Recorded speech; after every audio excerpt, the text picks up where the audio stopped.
pozdravljeni na vnovičnem spletnem intervjuju portala Baletni med vrsticami. Tokrat smo se usmerili v pretres pogleda drugega, se pravi ne ustvarjalca, kreatorja baletne predstave, ampak njegovega kritičnega opazovalca. V goste smo povabili Alastairja Macaulayja, dolgoletnega kritika pomembnih časopisnih edicij tako v njegovi rodni Angliji kot v Ameriki. In zelo smo veseli, da se je odzval našemu vabilu. Hello, on today's live internet interview of our page Ballet Through Lines. This time we shifted our focus from creators of the performance to the critical observer. So we invited Alastair Macaulay, long-time critic of important newspaper editions in England and in America. And we are very happy that he accepted our invitation. So dear Alastair, I warmly welcome you on to today's interview. And Tatiana, I give the stage to you. Thank you so much. Thank you very much, Natasha, and warmly welcome to this online stage. And the focus today is you yourself, your work, your observation of the world, be it critical or not critical. I'm really very happy to have you here, so that you said you want to join us. This is something we really appreciate, because it's not easy to, you know, how we have a kind of strange respect towards people like you, because we don't meet quite often. Right. Good. Well, it's very good to be here. Thank you very much for asking me. So Natasha already introduced you for a bit, and what I find it interesting is that you appear now in connection with the ballet and with dance, what we want to discuss today more. But actually, when you talk about yourself on your beautiful webpage that you have, which is a treasure of knowledge and of knowing you and your work, treasure of information. So you say you are historian and critic of the performing arts.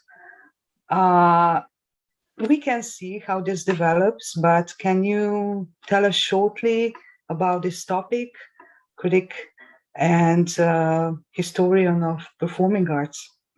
Happily. I mean, I called myself that just really in recent years. I just began as a critic by accident, really. I didn't mean to be an authority on any of the arts, but I was in love with the performing arts, and I used to write letters, and that people who got the letters would say to me, you've got to do this for a living. You are a critic, you're writing criticism for us, do it for the public. And I didn't take that seriously. And I was particularly in love with dance at that time. As it happened, a friend who had a column on dance, not paid, but a monthly column in a monthly magazine, big page, she gave me her column because she had to move to America. So suddenly I was thrown in there at 5 days' notice, and I became a critic. And somehow I was the right young critic at the right time. We're talking in 1978. And slowly my career developed in England as a dance critic. And then 10 years later, I had worked a bit in America as well as in England. I'd worked for the New Yorker, which has a cachet. And so when I came back to England, the Financial Times showed interest in me. And in those days, the Financial Times really had the most distinguished arts page in London. And they already had a senior dance critic. So they said, look, we like your work, but we can't promote you as a dance critic. You're our number 2 dance critic. But we think you maybe know a bit about music. So they gave me music to review, which was a great treat for me. And then after a year, they said, look, we can't promote you on music, though we like your music writing, but we've got 5 music critics already. We think you know about theatre. So I became a theatre critic. And then 4 years later, I became their chief theatre critic. I think I was then 34, 35 years old. And And I thought that was going to be the rest of my life, being the chief theatre critic of the Financial Times. And then the New York Times in 2006 remembered my dance past. They needed a dance critic. They knew I had worked in America and I knew the New York scene and that I was an experienced dance critic, an experienced newspaper writer.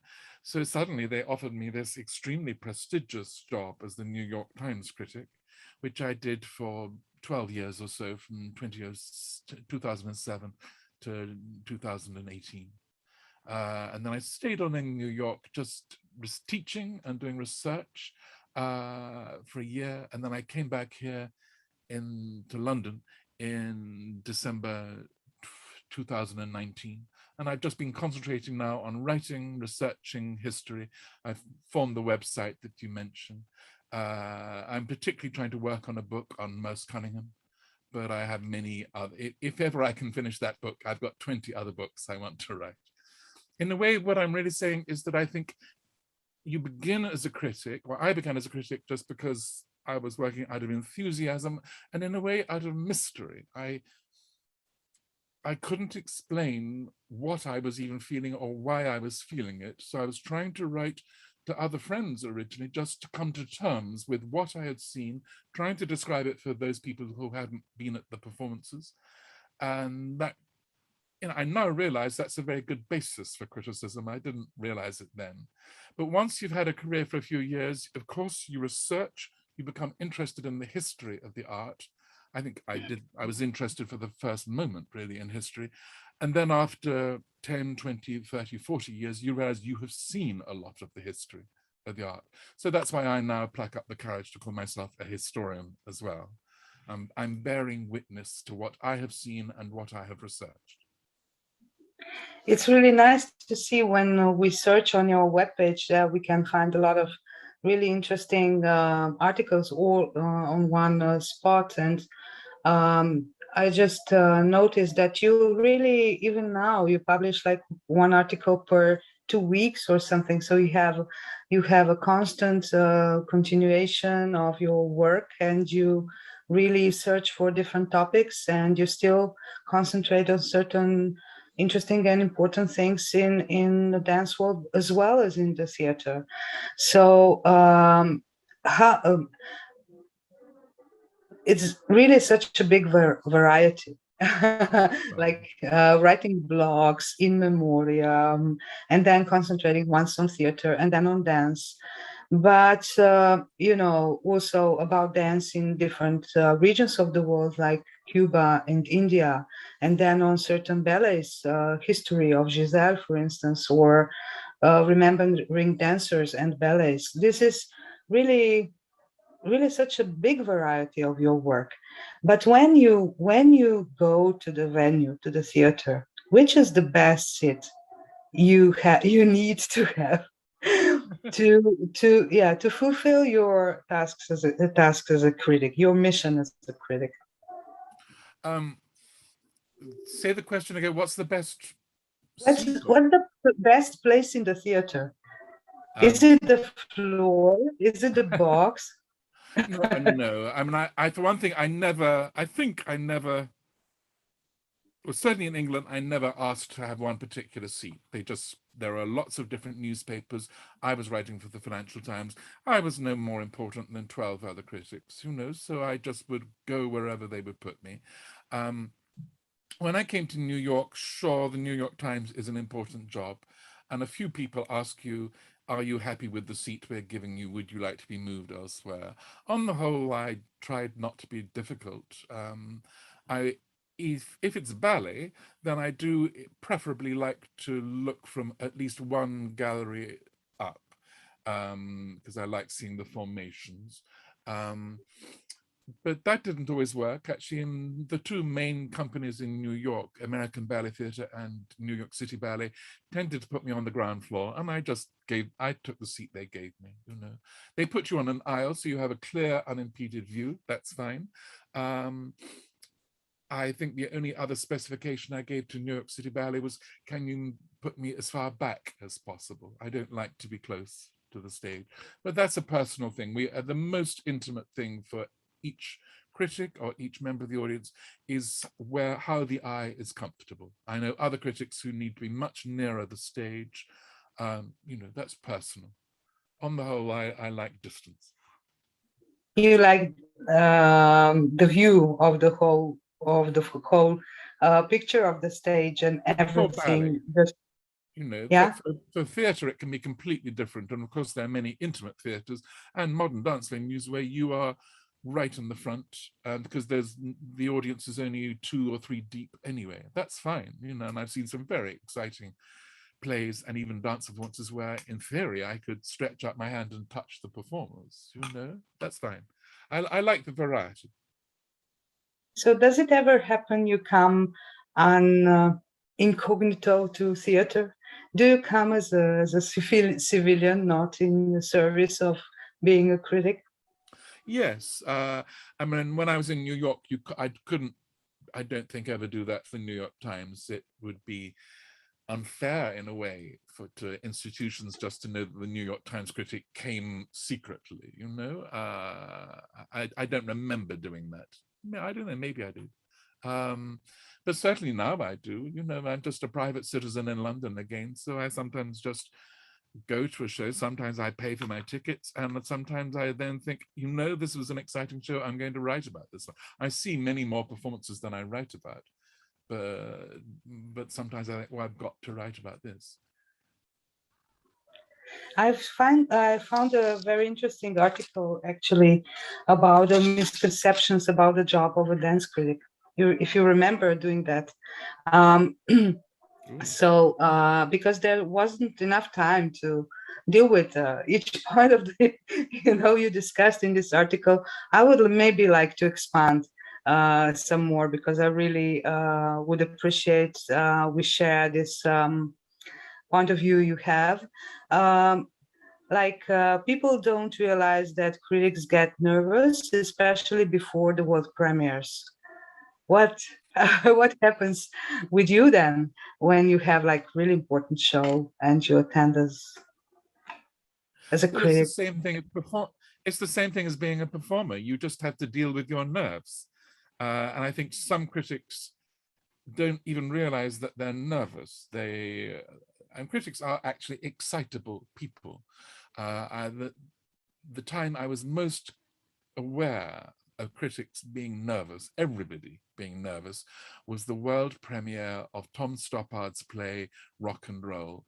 It happened with a very prestigious audience, like Princess Diana's stepmother was sitting next to Mick Jagger, and all the critics were there, and most of them had to write on the night for an 11 o'clock or an 11:30 p.m. deadline. And they didn't show they were nervous in the case of trembling, but they were all getting too loud and too excited before the show began. You thought, I've never seen you in a state like that. I find for big nights, I try to get very quiet and try to be calm and relaxed. But I'm aware of, as we say in English, butterflies in my stomach. That there's a sense of responsibility.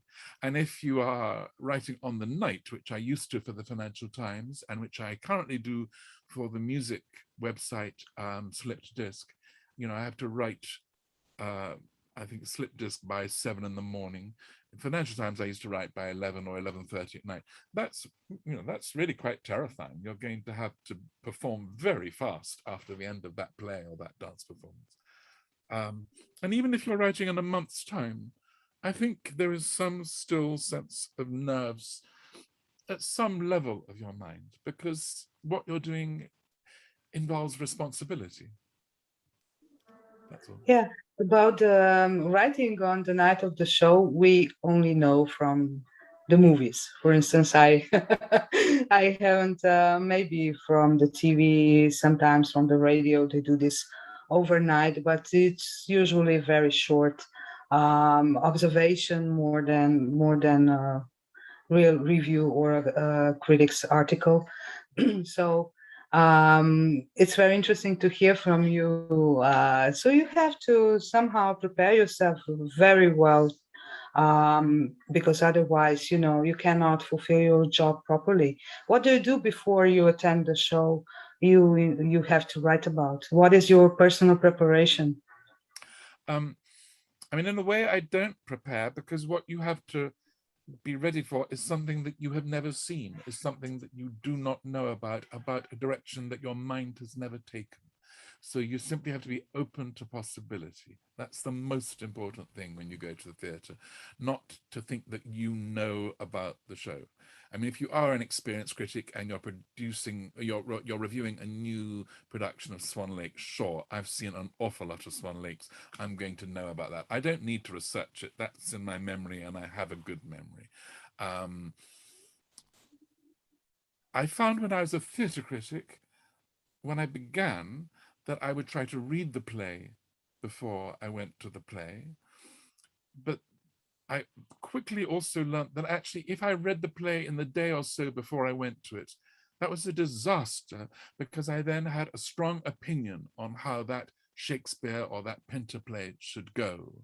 And I wasn't really reviewing what they were doing on stage so much as how I thought it should go. So I quickly realized that doesn't work. If you have time to read the play, then do it a month beforehand, 2 weeks beforehand, so it's there in your mind, but then relax. And also be prepared for the fact that it's just going to take you by surprise, even if it's a Shakespeare play. They're going to be So things somehow purified. Yeah. That's probably the most right thing to do. It's a very strange combination of nerves and relaxation, really, you know. Anyway, that's how it works for me. Yeah, we have to ask you this because it's you are a specialist in this kind of topics. We don't know much about that, so yeah, it's really good. Then the next assumption or misconception is that critic people mix with artists. Yeah, and also I'm thinking about how often our colleagues ask us who create a performance, what do you think about it? Or they ask people from the audience, maybe theater people, what do you think about the performance? How is that with you? Do you mingle with artists, or you keep yourself in a safe space? It's hard to state one rule, because the world of the performing arts tends to be quite small in any one city. So sooner or later, you're going to meet some actors, some directors, some choreographers. But I found when I was doing the New York Times job, everybody wanted to meet me, and you can't meet them all. And they wanted to meet me for the wrong reason. They wanted to be charming to me and get me on their side before I saw their show. So I made a rule really at once. I would try never to meet the people I was writing about. Now, you can't maintain that rule, because sometimes you do meet them. That just happens.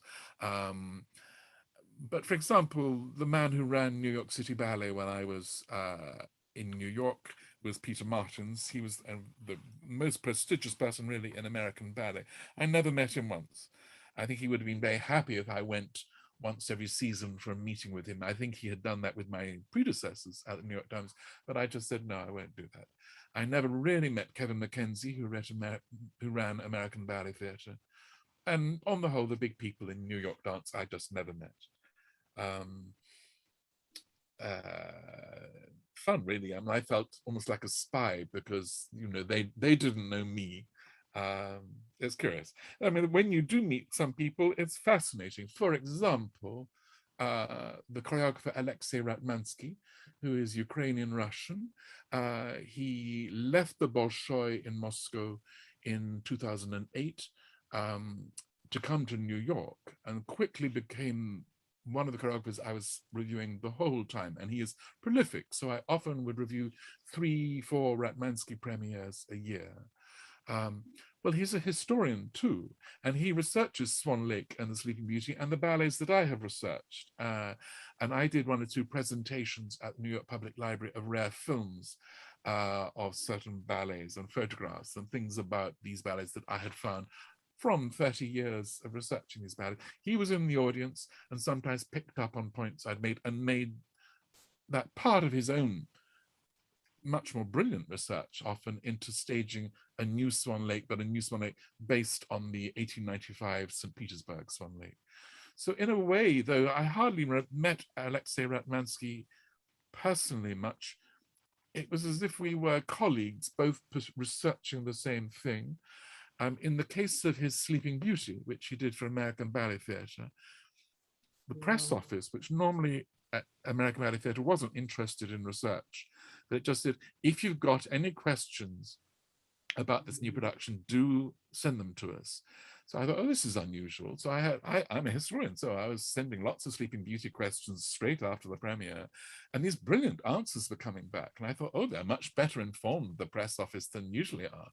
Well, it turned out it was Ratmansky. They'd sent each email straight to Ratmansky. He came up with this very well-informed thing. And because I realized he wanted to answer my questions, we went on doing it for 3 months, long after I had reviewed the ballet once or twice. And we turned it into, I think, a 20,000 word article, which I published first in the quarterly magazine Ballet Review, and now it's on my website. And it was such a privilege to be able to bring in him. And I brought in 1 or 2 other experts to see what they could say too. That was a thrill. But I've still never sat down for a cup of coffee with Alexei Ratmansky, you know. Maybe you should write a book in letters like in old times. This would be nice. You know, the relationship with composer and the librettist or authors. This could happen, huh? Maybe, I don't know. Just an idea. Because I'm talking about circumstances where I am the right critic for someone like Alexei Ratmansky, I hope. But of course, there are choreographers, playwrights who absolutely think that you are the enemy because you don't like their work, you don't understand their work. You just have to proceed as straightforwardly as you can. And there are some people's work you just don't like, well, you don't understand. You try to explain your rationale. That's the most important thing, is just to explain, I'm coming from these criteria.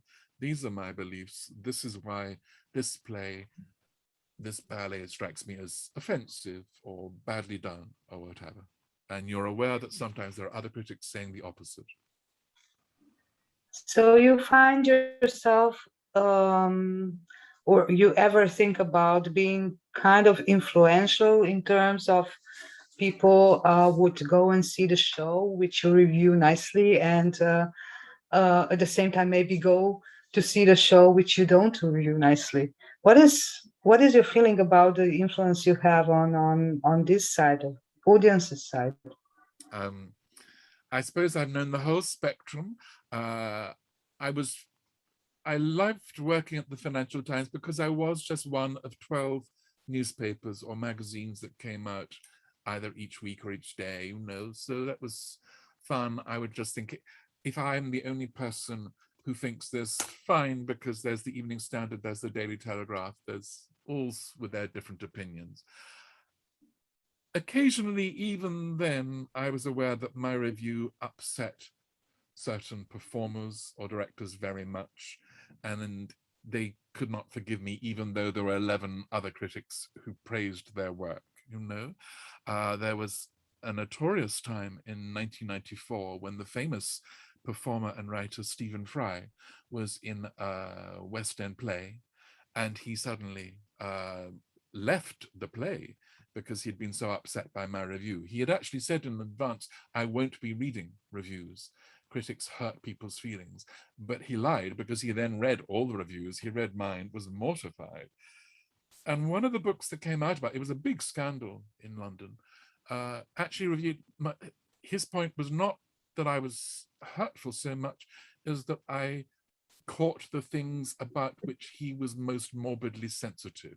His own phobias about himself were what I had mentioned in my review. So I wasn't inaccurate, but nonetheless, it traumatized him. So that's a terrible responsibility.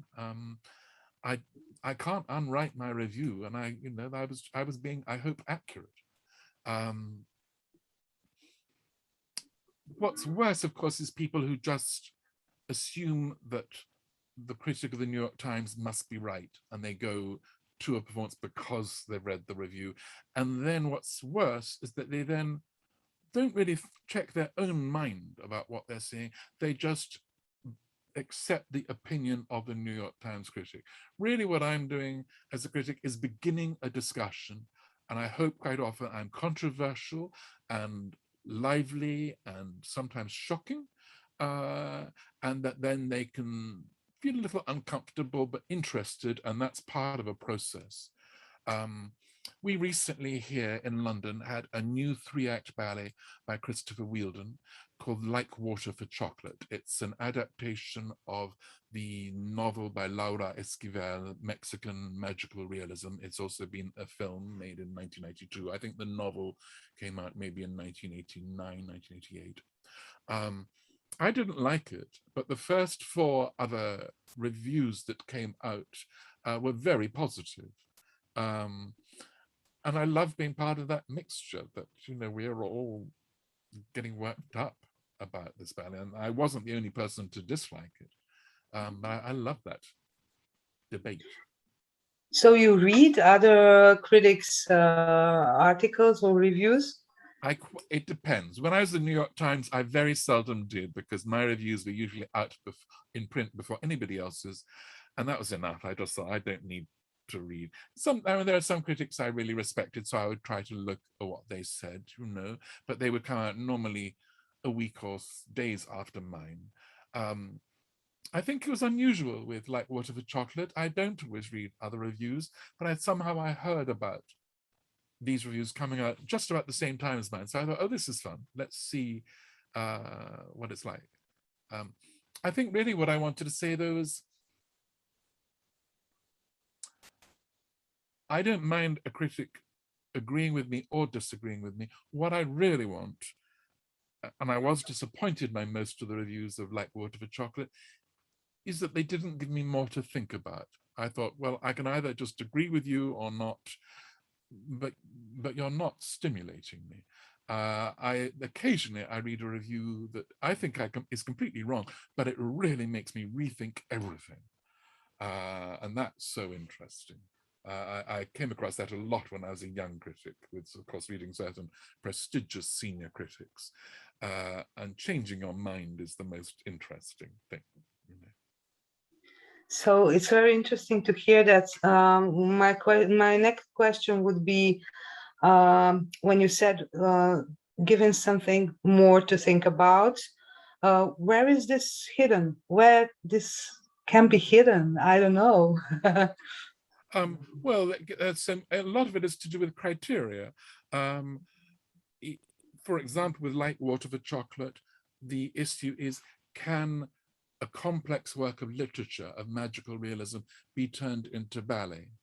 And what kind of ballet is it going to work as?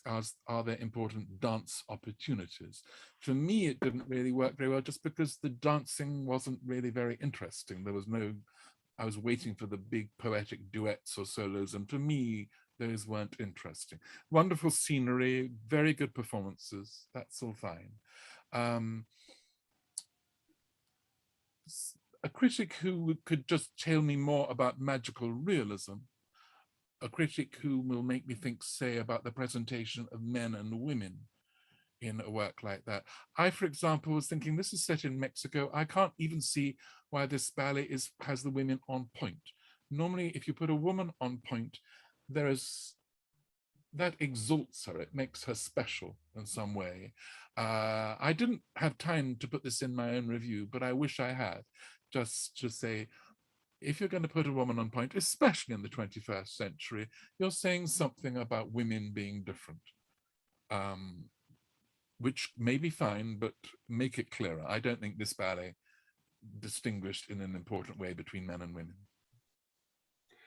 And another next question also connects somehow with the dialogue you want to lead, because we all want to have some kind of dialogue with the audience. We want echo from everybody, also from ourselves. We need sometimes to have this reflection. So on another level, when you are provocative, what this gives you another sense of another perspective of dialogue. You know, somehow you do with provocation, you provoke other people's reflection or reaction, and this somehow you were quite famous for having some you know, very visible or very loud reactions on your work. Uh, but I can understand. You need that because to write critic or review or a book, it's a lonely work. And to be like that or to do like that, it's. But you tell me, is it something you need to have your work complete? I think you're asking so many questions there. In some ways, I enjoyed being a controversial critic because I hate it when people just go to the theatre or to the ballet assuming it's going to be lovely, and really what they want, the whole experience, is a confirmation of the status quo. I used to find it most irritating in New York when I was reviewing a prestigious gala. And New York galas, believe me, are so grand, with a lot of the men in the audience wearing black tie, women wearing gowns, wearing for yards of, you know, they're big fashion galas. And quite often what they were shown was something not good. You'd often see the least interesting offering by this company, sometimes as short as possible, because the real point of a New York gala is not what happens on stage, it's the dinner afterwards and the fact that these rich people are giving a lot of money to this particular company. And I just go to see a show. So I would go in being controversial about the whole nature of this gala and how really these rich people were not being given the best dance at all. Any other night this season will be more interesting than the gala you are being presented with. Well, you can imagine that caused a few storms when I would write that. There were other controversies that I got myself into without realizing, you know, and I've written recently one about the famous scandal when I reviewed a Nutcracker performance. This was in 2010. And I was reviewing Balanchine's Nutcracker, which is a standard part of New York Ballet Theatre. It happens every year. And I think I spent the first 13 paragraphs talking about this production, which on the whole, I think is the greatest Nutcracker in the world. But then I dismissed the cast quite quickly in 2 final paragraphs, in one of which both the leading dancers in the Sugar Plum Pas-de-Deux had put on weight since I had last seen them. Actually, the man had put on much more weight, but the ballerina, she was wearing a very low-cut tutu here and a very high-cut tutu here. And I used the expression, she seemed to have eaten 1 sugar plum too many. And I really just meant it because I just meant she'd eaten a bit too much. And at the audience, when she had come on, in the audience, I'd heard somebody out loud saying, God, they're fat. And I was really reacting to that. What, of course, I didn't realize was if you, the New York Times, write, she appeared to have eaten 1 sugar plum too many, it seems much more offensive than you realize at the time. When I wrote it and then it was edited, it went through several editors in the New York Times. Nobody questioned that sentence. We didn't realize that was going to be the controversy. And we worked on other sentences that needed fixing. Not that. Once it came out, the biggest storm, and it was a storm for 5 weeks. And I now realize it was a fascinating turning point really in history, because that was the moment in ballet when people protested and said, you can't talk about a woman's body that way anymore, which I generally accept. Ironically, I've seldom before then, I'd already been a critic for 32 years. I'd very seldom ever talked about whether a ballerina was too fat or too thin. Maybe 3 times with male dancers, but male dancers do put on weight much more, and that's much more visible. I'm not sure if I'd ever talked about a ballerina before. Anyway, I was at the center of this storm, and I think the world has changed because of that moment.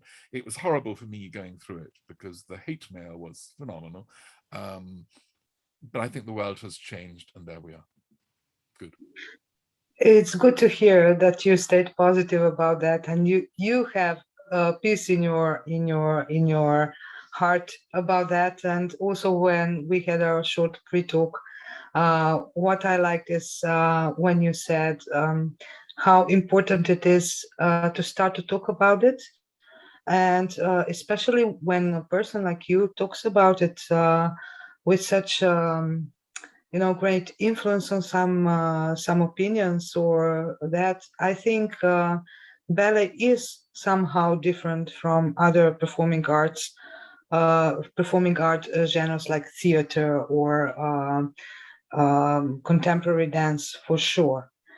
Do you think ballet is changing?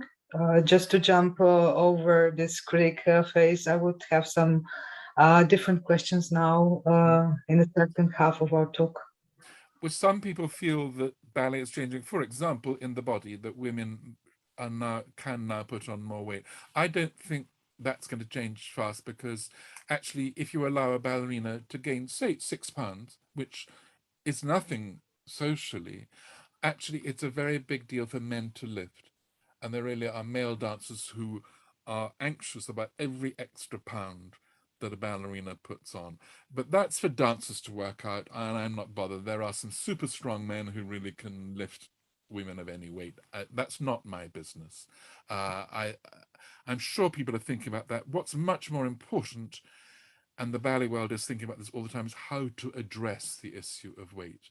How do you kindly educate young dancers to try to eat wisely and sensibly, and establish a physique that is visually appealing without getting into eating disorders? Because of course the ballet world has had terrible history of eating disorders, as has the world outside ballet. It's just a big issue, and we know much more about that these days. So that is changing, but it's not the critics' business on the whole. It's for the teachers and the choreographers to change that. Yeah, but of course, as an observer of the whole picture in performing arts, this is probably also an issue you tackle often, or you think about it often. Is it, besides the weight, for instance, something else you would like to point out is an issue or a topic to be discussed in the ballet world, for instance, which which is somehow becoming too heavy, uh, and if we think like that, people change all the time, their bodies and how we are. For instance, generations get in heights, they develop, and their bodies somehow are different. Some talk about the food or something, but there's also other issues in, for instance, social sphere, the relation between men and women in the ballet world. And I really liked your research about how women are entering the artistic leaderships of companies, how this changes. And you did such a nice research on that topic. So are there any other really important debates to be discussed, to have in ballet? The big change while I was working in New York was the representation of same-sex couples. When I arrived there, I think there was still no same-sex marriage in America. But with Obama, gradually same-sex marriages became legal in most states of the American Union. Now, ballet is normally on stage, a very heterosexual art. You're watching men partnering women. Guess what? Not all of the men and women are heterosexual, so there's already an imbalance. And I think when I began there was almost no depiction in ballet of same-sex affection, which we are accepting more and more in the world. So I would argue for that. I'm not saying that most ballets should be gay, but just that there should be some inclusion of homosexuality in ballet. And that did change somewhat. It's still an issue, but it is changing, and that's exciting to see. And it's a very complicated thing for ballet to handle, because there is the imbalance between women being on point, the men not being on point. What do you do if you have women partnering women, men partnering men? But all choreographers are sorting this out in different ways. There's already been some same-sex partnering in modern dance since the 1980s. It can be done. And how about artistic leaders being women? So many lately. How do you feel about that? Well, to me, that's just a fact. I'm not saying that there should be more women being directors, but it was just, I was aware that so many of the top jobs in ballet, particularly it seemed this century, at the beginning of the century, were taken by men. Now, actually, despite what I've just said, most people working in ballet are women. Most of a ballet company is taken up by the female corps de ballet. There are a lot of women regisseurs, women ballet mistresses, whatever. But there are very few women choreographers, and there have been pretty few women artistic directors.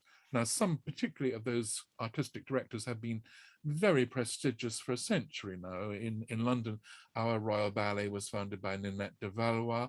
Before that, there was Marie Rambert. There's in America, Agnes de Mille, Lucia Chase. We know that women can get to the top, but yet most of the jobs have been going to the boys until the last 10 years. And suddenly, when Susan Jaffe, was it a month ago, was appointed to American Ballet Theatre, I thought I must write about this on my website.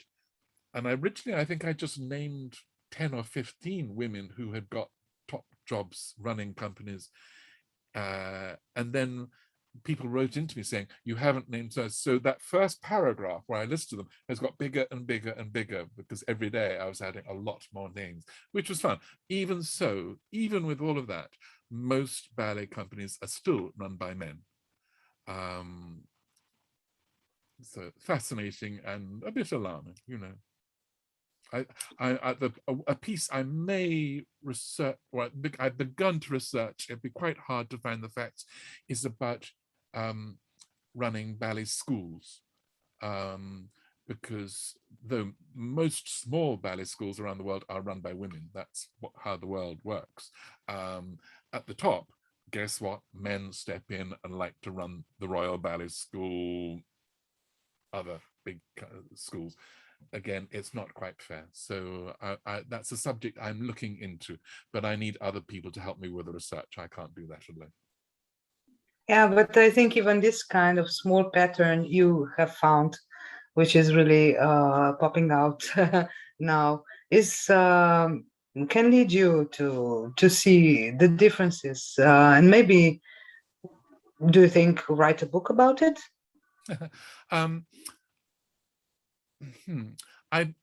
One of the books I would like to write is just about sex and gender in ballet. That I think ballet, of course, has often been the expression of emotion between man and woman. It's also been to do with the particular presentation of women in particular, but men too. And I think there are so many issues over the centuries that haven't been properly examined. I mean, at the beginning of ballet, it was very close to prostitution. Most women dancers would go on stage and be the stars, and then men would pay for their favors when they got off stage. That was the case really until the mid or late 19th century. It changed in the 20th century, but in the 21st century, I'm not saying prostitution, but we've had some very big sexual scandals to do with the abuse of women by men. And so I think the whole issue of women as sexual objects, and as I say, same-sex presentation, there's a lot of different things about sex and gender to open up about ballet. Why do you think, what would be by your opinion, the reason to keep this hidden? It's not only the ballet where we have this kind of reveals or revealing this, I would say, accidents in normal communication inside the ballet company. But it's showing also in sports and in some other specific areas of our lives. Why, by your opinion, this is really a very personal question to you, why this happens? No, good point about sports. Well, it's to do with, the mythology of what we want to believe in life. We want to believe that the world we are seeing on stage or in sport is more beautiful and more harmonious than the facts, really. And I think in ballet, quite often we are shown some kind of charming fiction on stage, and we don't realize what the realities are like for the performers and the audience in between. So I'm not saying this clearly enough. It's a huge field. Let's hope I get to write the book. I'm not going to say more now. I was just following your debate, and just one question popped out for me. It is being a critic myself. Yeah, I just jumped in. It's okay, Tatiana. I just asked one question. Go on. Yeah, of course. I was frozen, and I took the opportunity. Welcome.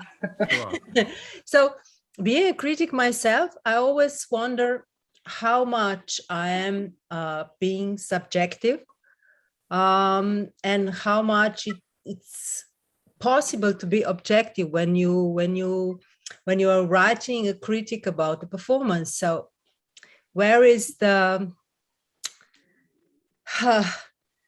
right decision to be subjective, or is it more, I don't know how to deal with this, is it possible at all to be objective of the performance, to step out of yourself? How much is this possible? Well, I don't know even that it's useful to step out of yourself completely. I think it's useful to be subjective, but to examine your subjectivity, to explain where you are coming from, what your criteria are. And I find even after 30, 40 years, there are things about the way I look at the arts I'm still coming to understand. For example, in reviewing plays, and I think perhaps we'll come back to dance, but with plays, I was aware that some critics concentrate on the visual, and they really are most affected by how the actors look and are dressed and how they physically behave. I was much more of a voice critic, and I was deeply affected by how words were used and the voice itself of the actors. I can't say that my approach is more right than those of the critics who are primarily affected by visual things. Those are just subjectivities you have to investigate. I was glad once I noticed that some critics were more visual, and it made me laugh because I was the dance critic. I was meant to be the visual one. All you can do is describe clearly what you see. So I think because I was primarily interested in voice, I described voices a lot, and that made some of my readers think more about voice. I can't say I was right or wrong, but I was taking my point of view into greater depth. That's all you can do. So you have to apply, shall I put it, objectivity to your subjectivity. Yeah. I hope that makes sense. Yeah, I think that's the right decision. Yeah, that's what I think also when I write a critic. Yeah. And I'm aware from critics, friends who are both theatre critics and dance critics, that they are more, well, coming back to the body issue, more affected or prejudiced by the look of certain actors or dancers than I am. For example, about 15 years ago, I was on an awards committee when we were choosing Best Actor, Best Actress, Best Director of the Year. And I nominated Judi Dench, famous British actress, for her performance in Noel Coward's Hay Fever. And straight away, one of the women of the critics said, "Oh, you liked her in that play with those ankles?" Now, Judi Dench does not have the best ankles in the world, but it wasn't a play about having beautiful ankles. You know, it might have been controversial if she was playing Marilyn Monroe or she wasn't. She was playing a middle-aged actress and the ankles weren't relevant. But I wasn't bothered. I knew Judi Dench gave a great performance, but I thought, oh, how interesting because you saw Judi Dench's ankles, couldn't take that as a very important performance. And I know dance critics who are just the same. They are biased by the look of certain people's faces, their necks, every kind of thing. You can't, I'm afraid, quite change that. There you are. It's like, and we're probably all like this in life. We look at people, we meet at parties, and we make quick decisions about them, and we are perhaps biased by physical information. Yeah. I want to go back to at some point that Tatiana asked, though, about knowing people whom you review. When I was a theatre critic, towards the end, I did get to know Harold Pinter, and that was fascinating. He would write to critics if they'd written good reviews of his work, just say thank you very much for your review. And in my case, in 1996, after his play Ashes to Ashes, he simply wrote me a small postcard. It's on my wall there, simply saying, I was very moved by your review. I won't take you into the details, but we then got into a friendship because he realized I was really into the details of his play, which on the whole critics hadn't understood or appreciated. It was fascinating to get to know him. At the same time, Harold told you almost nothing about his plays. He really was just interested in what you were finding in the plays. And sometimes I think you helped him to understand the play he had written. He would sort of quietly let you know you were wrong, the right lines or not. But he was mainly listening, I think, on those respects. But he would only talk about his plays. I also got to know the choreographer Merce Cunningham because I've been working on a book about him for years. He would never talk about my reviews of his work. He never referred to that, but he was very interested in my reviews of plays and my reviews of other dancers. And what I remember seeing him when I think he was 89 years old and in a wheelchair. And I was quite new to the New York Times job, and he just said, your reviews have changed everything. And he meant that as a big compliment. And he said, that review you wrote of the performance at the Custom House, which was a downtown venue in New York, I wish I'd seen that. And I thought, oh, wonderful that this 89-year-old choreographer wants to look at other dance even now. That gave me quite an insight into the kind of man Merce was. And a few months later, I even then saw him turning up at a flamenco performance because I had raved about this flamenco dancer. So in some ways, he was the opposite of Harold Pinter, but those were the two most prestigious artists I've been aware of as keen readers of my work, and it was a great privilege to have them as friends and as readers, you can imagine. In one case, Harold, with his last proper play called Celebration, he gave me a copy to read before the play came out, which he did to very few people. And to make the point I made earlier, I said to him afterwards, please don't ever do that again, actually, because the script didn't prepare me for the play I saw on stage. For one thing, I didn't realize how funny the play was going to be when it's done in live action. It was a very funny play. When you read it, it seemed very strange and sober. So I said, I'm best just going into a play and experiencing it as the actors do it. And then I can go and look at the script and understand it later on. And Harold was fine with that. Thank you for sharing. This is really a rare opportunity to hear such details.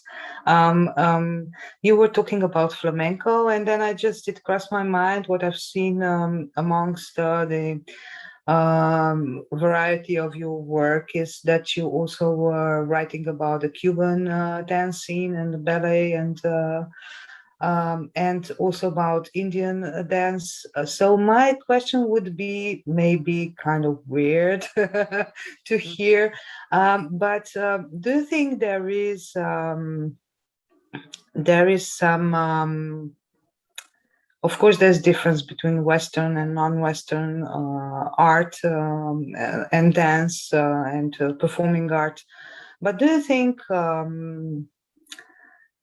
we only live in condition of Western performing arts, or do we have an alternative which is good and interesting? Well, I'm glad it's been changing in my lifetime. And there wasn't a lot of Indian dance to see when I first became a dance critic. And I was lucky that some senior critics said to me straight away, this Indian dance is going to Sadler's Wells, you must go see it, don't miss it. So I always took Indian dance seriously, but I didn't get to write about it a lot until this century. And then when I was in New York doing this job, there was a lot of Indian dance to be seen. And it quite often happened in the summer when there isn't so much ballet or other kinds of dance. So I was able to give a big spread. And of course, Indian dance looks fantastic with those colored costumes. So quite often the photographs with my reviews were put on the front page of the arts section. So I became known as the person who loved to write about Indian dance.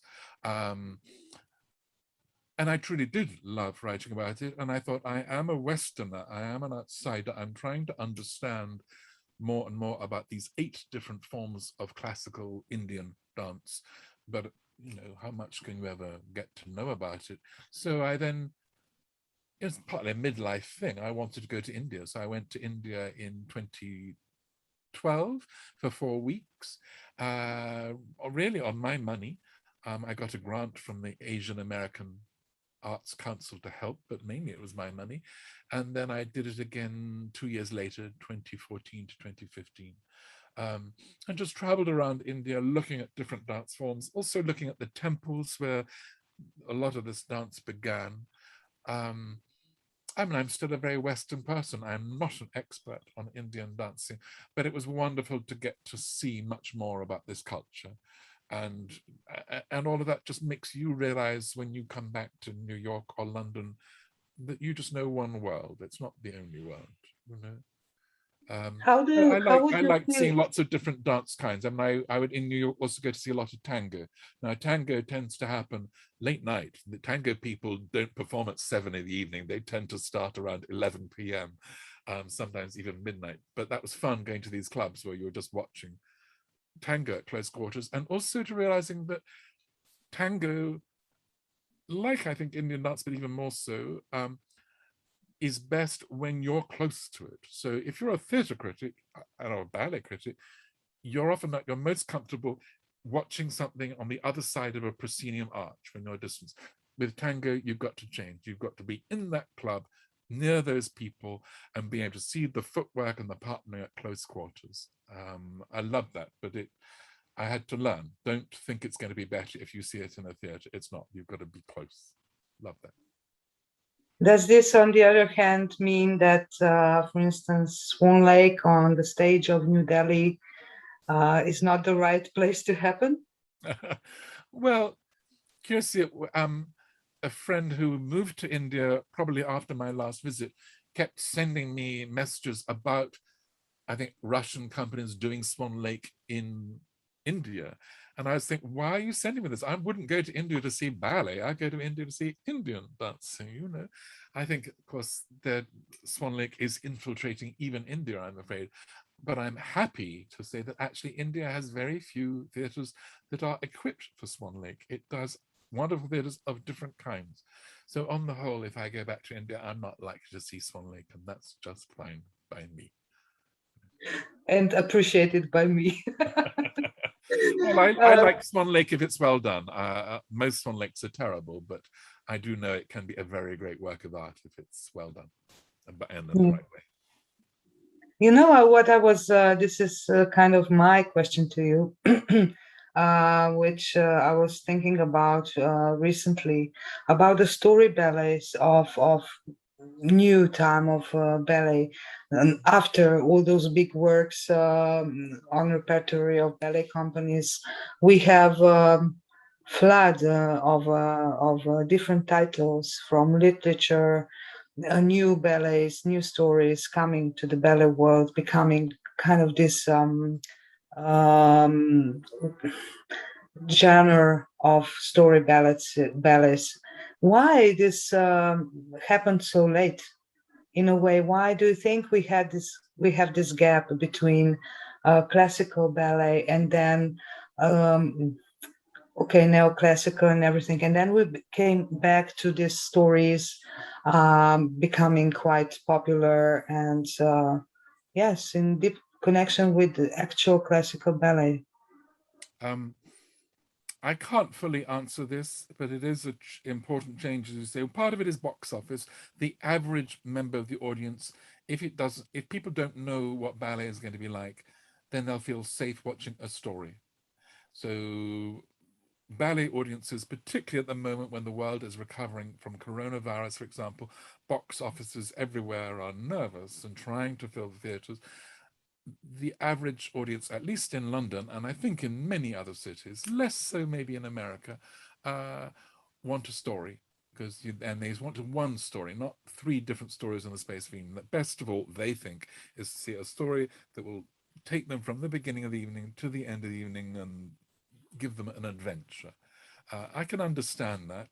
And there are some people who do it really well. Matthew Bourne, the choreographer, modern dance choreographer here, who was my student, by the way, years ago, and we've done a book of interviews together. He specializes in story ballets, and of course his male Swan Lake, or his Swan Lake with male swans, is internationally famous. And I think because he's been a sensation over 25 or more years, ballet is trying to learn from him and how you can bring an audience into a story that is told in a new way. So it could be that Matthew Bourne is changing the world in the way you're talking about. I find in America, though of course there's always an audience for stories, I was amazed by how many young people I would take to see ballet or modern dance, and they would just say, I'm just not interested in the stories. And I was interested in that. In England, you'd never hear that, but in New York, they resented it. Nonetheless, story ballets happen there too. What would be the major difference between UK and US? Probably a single name, Balanchine. George Balanchine arrived there in 1933, began choreographing in 1934, and he addressed the speed of America, the spaciousness of America, and mainly he concentrated on pure dance and showed how ballet can be, I won't say abstract, because ballet is never abstract. It's always about men and women and dancers. But he could just show what a vision of dance and geometry and the drama of movement can be. In many ways, he was the greatest ballet choreographer of the 20th century, perhaps of all time. He certainly shook up the whole of American dance, so that modern choreographers, modern dance choreographers, were learning from Balanchine, sometimes rebelling against him. That's fine. But I think he was the biggest. Of course, he was the contemporary of Martha Graham, the great priestess of modern dance, who shook modern dance up in the opposite ways. So to have those as contemporaries for many years, that did the world of good for American dance. Now, Martha Graham later on in her career did tell stories, but they weren't your average ballet stories. They really were psychological stories, and they were from a woman's point of view, quite often about the darknesses of a woman, not just making a woman a virtuous heroine, but sometimes a tragic heroine who had to investigate her own anger and her rage. Fascinating. That changed, the world on stage for everybody.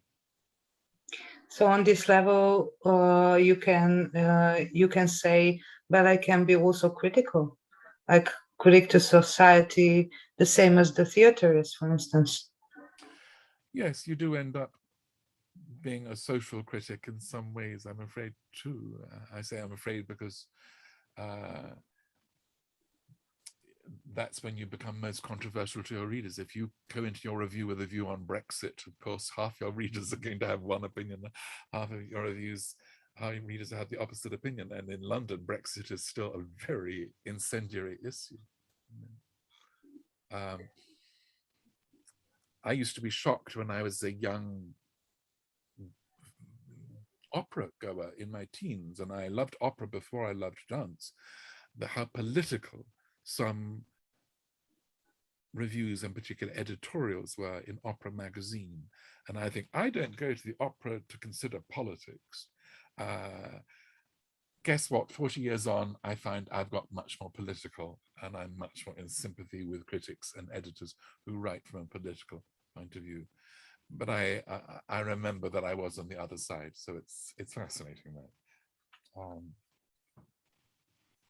So the problem is usually critics or editors, when they write their views, tend to be left-wing, and quite often readers tend to be right-wing. So readers get very annoyed by reading left-wing critics.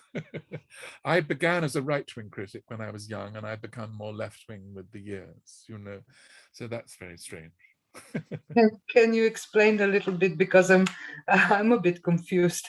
What does it mean, left from your point of view? Well, partly I was just reacting to England, Britain. When Margaret Thatcher came to power in 1979, I'd just been a critic for a year, and I was brought up conservative. I come from a conservative family, and I could understand all the intelligent reasons why Mrs. Thatcher was doing good things for Britain. And she was in many ways. I don't mean to say she was a complete monster, but she was in charge of Britain for, was it 11, 12, 13 years, I forget. And gradually I saw more and more of the insensitivity of the Thatcher government. So about 1983, when I saw how she handled the famous miners' strike here. I don't know how much other countries know about this, but it was a very divisive strike in Britain. And I'm not even saying that the miners were right. I thought they were led by the wrong person and pursuing the wrong policy, but they were fighting for the communities they believed in.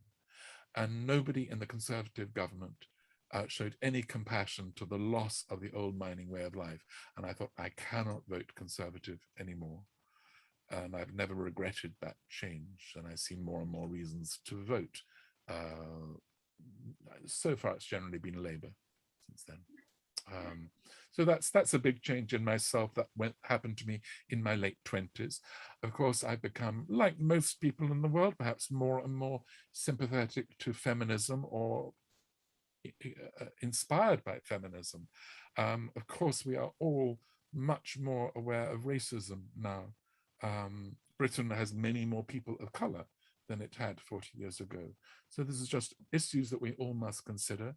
Now, maybe that makes some people more right-wing, but it has made me more left-wing. You said you have big plans for the future, especially in the fields of books. So what can you tell us about the power of books? Wow. I don't write a book because I think I'm going to be powerful. I'm just trying to get information and ideas out there.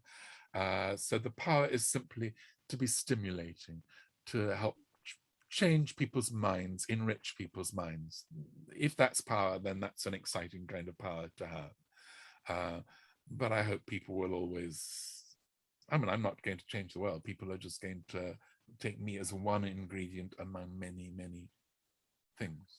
You know? Yeah, but what I was thinking maybe is that power of the of the object as a book. How do we connect with that? As for instance, we didn't band or fall on our knees in front of Zoom performances, which we had during the Corona times very popular. We said we don't accept this, this does not exist. And somehow intellectuals still swear to books. It's important thing. On the contrary to internet or web pages or this kind of digital. It's probably my generation. I'm still a book person because I grew up reading books. I was fascinated the New York Times that it became more digital as I was there, and some of the most exciting work I did in the New York Times, which you can't really access anymore because they can't keep the video components alive after 4 years. But I would simply sometimes take a minute of choreography that, say, New York City Ballet had sent me, and I would analyze it, sometimes just concentrate on this moment, and then I'd take another clip and this moment. And it was an adventure for me really to get into choreography in greater detail than I ever had, and for audiences, that was thrilling. And then when we started to realize what you could do with video, with a good newspaper, with good digital editors like that. I think it began after Merce Cunningham died. He died in August, and somehow or late July, and it was a quiet time of year. So all the editors of the New York Times wanted me to write more and more and more about Merce Cunningham. So I'd written a very long obituary, and then they wanted photograph stories about aspects of Merce Cunningham. And then 2 clever video people came to me and said, we want you just to analyze 1 minute of Merce Cunningham choreography. And they later admitted to me that they had hated the minute that they had been sent by the Merce Cunningham company, but somebody had recommended this. I'd looked at it and I said, oh, this is a great minute. So we then worked on this for 3-4 days, and I was just analyzing, sometimes freeze framing a single moment and saying, look, this is what's going on with her feet. This is why she's holding her arms like this. This is why there are 2 different directions of the body. And the digital editor people were saying, you're opening up aspects of dance I'd never thought about. And I think it was the same for readers. So that was a very exciting thing to do. But you still like the books. What you like the most about the books? Well, I'm a reader. I'm very happy if I'm just between 2 pages.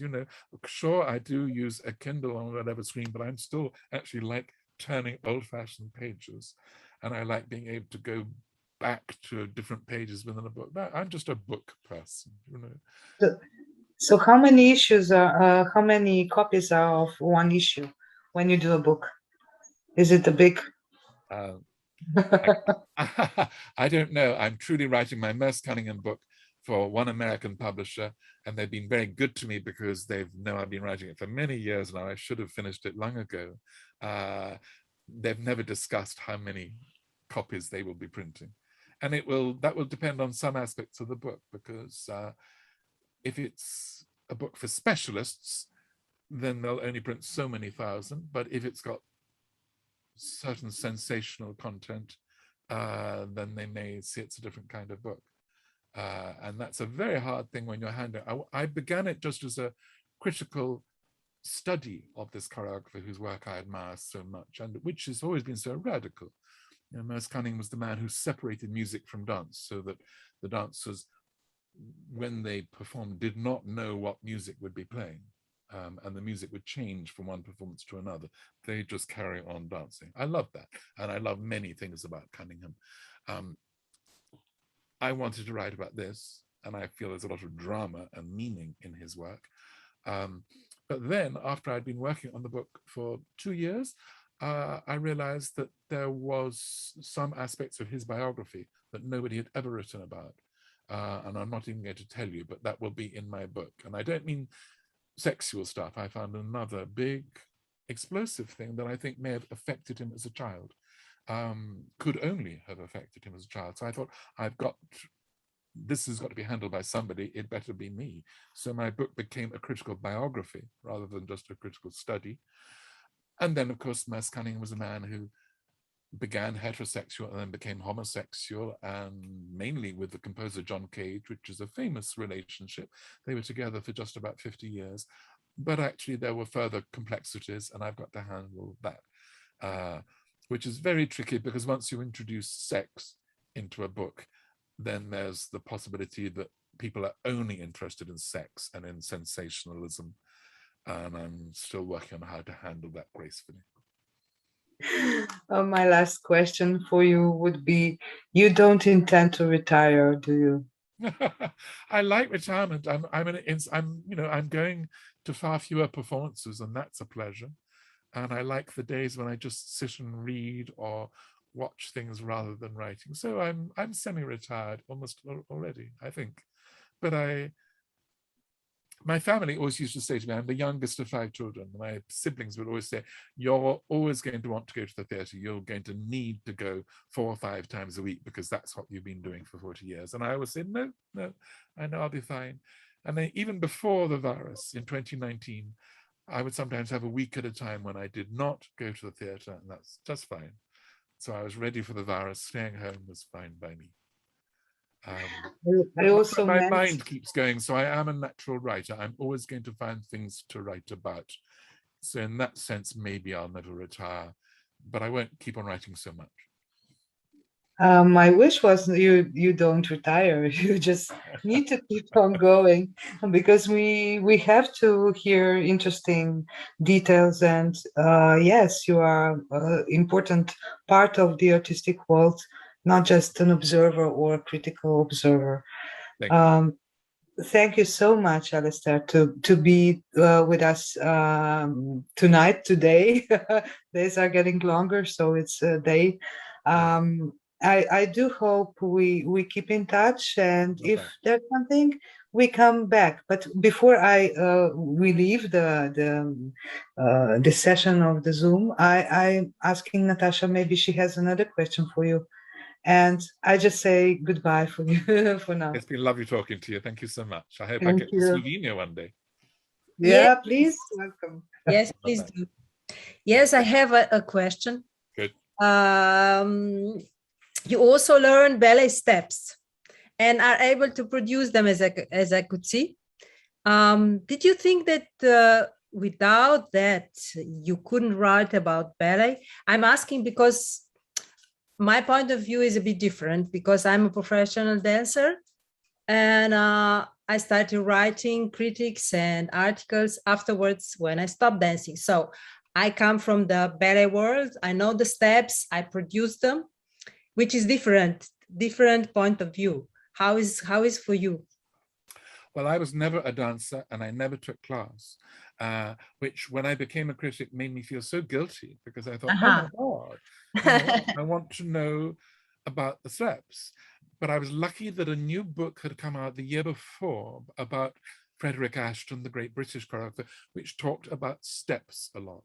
So I would just go back to Ashton's ballets again and again, learning what the steps were, and I'd get a dictionary of ballet, and I would ask my friends who had trained in ballet, saying, now, David Vaughan in this book talks about a grand fouetté sauté with battements en cloche. Now, what is that? So we would, in the street outside Covent Garden, work out what a grand fouetté sauté was, and then what a battement en cloche was, and put it together. So I became a kind of amateur dancer, but I've never trained. What that did give me is a good memory for steps. So compared to most critics who haven't danced, I've got a remarkably good eye and memory for steps. I don't have a great eye for some aspects of footwork or turnout, not compared to some professional dancers, but I keep working on that, But I think a critic should be analytical that way, and I think you should just understand the kind of movements that are going on. That's true with Indian dance. You don't have to know about the nature of the movements the first time you see Indian dance, but if you go on looking at Indian dance a lot, then yes, you should start to work out that Odissi has a Trivanga, an Abhanga, a Samabhanga, different kinds of movement of the pelvis and the torso. Because you're going to see more, and you're going to help your readers see more by analyzing those features. The problem, of course, as I'm sure you know as well as me, is if you use a technical term in print, in dance, you're going to lose half your readers straight away. Even if you say the word arabesque in the New York Times, you've lost half your readers because they don't know what a ballet arabesque is. So you're either going to have to use the word arabesque and explain what kind of movement or position that is, or you're just going to use a different group of words that imply an arabesque. nonetheless, you should find a way of describing movement as best you can. And I think really that's one of the 2 or 3 hardest things in dance criticism to do. Yeah. The other hardest thing is to describe choreographic musicality, how this set of movements works to that music and how it's different with a different choreographer. And it's so important because really how we respond to music is often the most intimate aspect of watching dance for anybody in the audience, but it's so hard to describe. I love the challenge, and I was very grateful that I had a lot of words at the New York Times. Most of my reviews were 1,000 words long, so you can spend some time talking about the fit of movement and music, but it's hard. Yeah, I agree. Yes, thank you very much. Yeah, thank you very much. Really, we are so happy that you accepted our invitation, and I enjoyed the talk very much. So thank you. Lovely to meet you. Here's to Slovenia. I hope I get there. Yeah, you've never been in Slovenia? I've never been to Slovenia. I'm so sorry. On the bucket list, or how do you say? Yeah. So Tatiana will say goodbye then. I don't think we have any other audience to ask the questions, but so yeah. It's good. Many thanks. Lovely meeting you all. Yeah, you too. Thank you very much. Thank you very much again. Bye. Bye-bye.